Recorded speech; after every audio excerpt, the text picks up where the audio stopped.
J'avais prévu de parler de quelqu'un d'autre aujourd'hui, mais faut bien se l'avouer, ne pas s'intéresser à cette force de la nature serait criminel.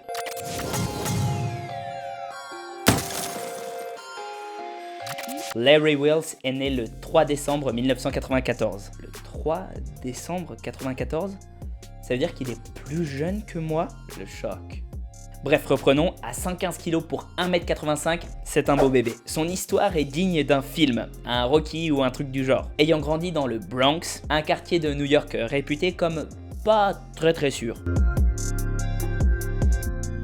Il connaît des premiers temps difficiles, on le retire à la garde de sa mère et on le place dans plusieurs familles d'accueil successives. Mais ça n'est pas là où c'est le plus compliqué. Sa mère, qui au passage ne lui avait rien fait de mal, je le précise, et qu'il adore au plus haut point d'après ses propres dires, retrouve sa garde aux alentours de ses 12 ans. Ils partent ensemble pour Saint-Martin, une île des Antilles à moitié française et moitié hollandaise. Et Larry ne parle pas un seul mot de français ou de néerlandais.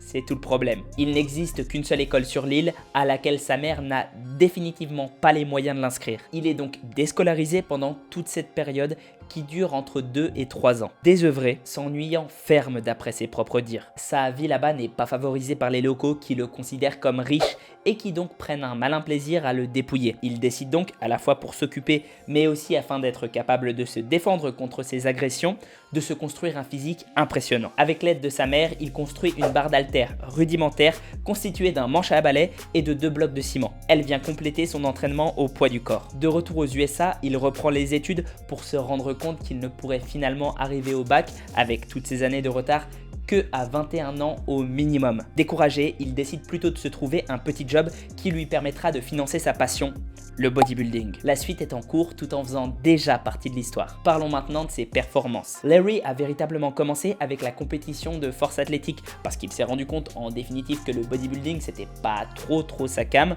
Enfin, on va y revenir, mais il possède surtout des caractéristiques incroyables dans le monde des sports de force. Il est fort.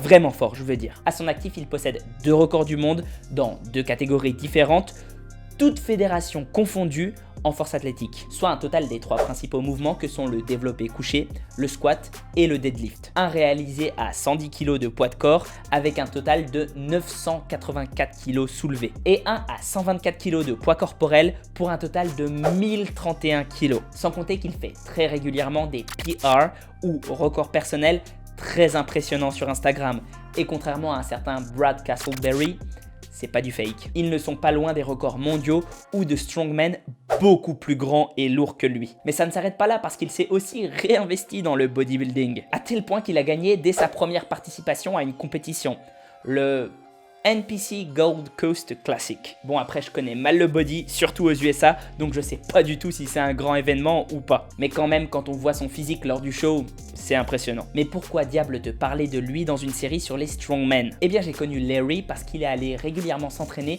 avec Hafthor Julius Björnsson, soit l'homme le plus fort du monde au moment où j'écris ces lignes. Et il commence doucement mais sûrement à rentrer dans le monde du strongman. Entre sa première compétition amateur, mais tout de même, et son invitation au championnat du monde de loglift où il s'en est bien sorti malgré un poids du corps ridiculement plus faible que ceux des autres compétiteurs, il a de l'avenir. Choisira-t-il de s'y mettre vraiment ?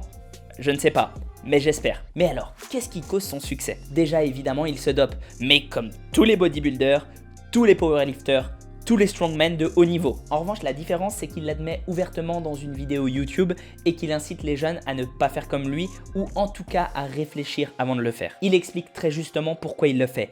Parce que lui, il est prêt à donner sa vie pour sa passion et qu'il en a pesé les risques. Toute sa vie, il a tourné autour de la force. Et il le rappelle, s'il avait eu d'autres options, ou en tout cas s'il avait su voir les autres options qu'il avait, il ne ferait sans doute pas ça à l'heure actuelle. Mais surtout en dehors de son attitude absolument adorable, humble et positive, c'est un monstre de génétique. Lucas Guif, connu sur YouTube pour ses analyses morphologiques, l'a très justement décrit comme un hybride du meilleur possible pour la force. De longs bras, une grosse cage, de petites jambes, ses leviers sont tout simplement parfaits pour la musculation. Et ça, plus ses longs muscles, ça explique beaucoup de ses facilités incroyables. Sa popularité tient autant de ses records que de sa personnalité que je viens d'évoquer. Larry paraît honnête, simple et déterminé.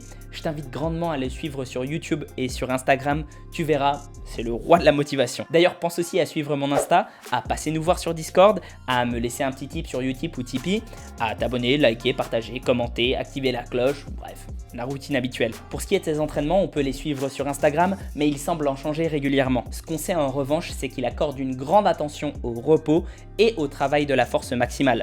En témoignent ses multiples PR. Le format d'aujourd'hui est un peu différent d'habitude, mais pour quelqu'un d'aussi particulier que Larry, ça valait bien le coup. N'hésite pas à me dire ce que tu en as pensé en commentaire, et sur ce, prends soin de toi et à la prochaine. Bon alors du coup, pas trop déçu de pas avoir eu un vrai strongman?